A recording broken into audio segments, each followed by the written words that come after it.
প্রিয় শিক্ষার্থীরা, আজ আমরা ইনফর্মাল ওয়ার্ড এবং ফর্মাল ওয়ার্ড সম্পর্কে শিখব।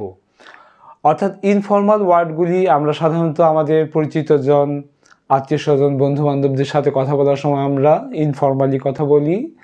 আর সাধারণত অপরিচিত কারোর সাথে কথা বলতে গেলে বা অফিসিয়ালি কথা বলতে গেলে আমরা ফর্মাল ল্যাঙ্গুয়েজগুলি ব্যবহার করি।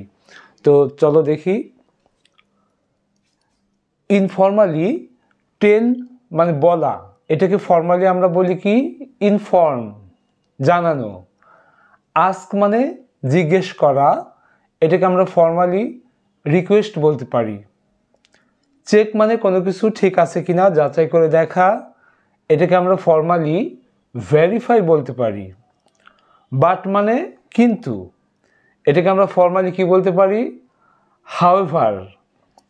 আই থিঙ্ক আমি মনে করি, এটাকে আমরা ফর্মালি ইন মাই অপিনিয়ন বলতে পারি।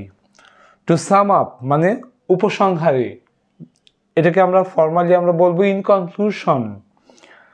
ইন দ্য এন্ড অবশেষে, এটাকে আমরা ফাইনালি বলবো ফাইনালি, এটাকে আমরা ফর্মালি বলবো কি? ফাইনালি।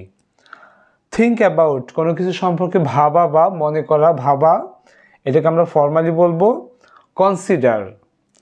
পয়েন্ট আউট অর্থাৎ কোনো কিছুকে নির্দেশ করা, এটাকে আমরা ফর্মালি বলবো ইন্ডিকেট করা, নির্দেশ করা, ইন্ডিকেট। মেবি এটা ইনফর্মাল ওয়ার্ড, এটাকে আমরা ফর্মালি কি বলবো? পারহ্যাপস। তো আজকে আমরা ইনফর্মাল ওয়ার্ড এবং ফর্মাল ওয়ার্ডের কয়েকটি শব্দ শিখলাম। এর পরের পর্বে আমরা আরও শব্দ শিখব। সবাইকে ধন্যবাদ।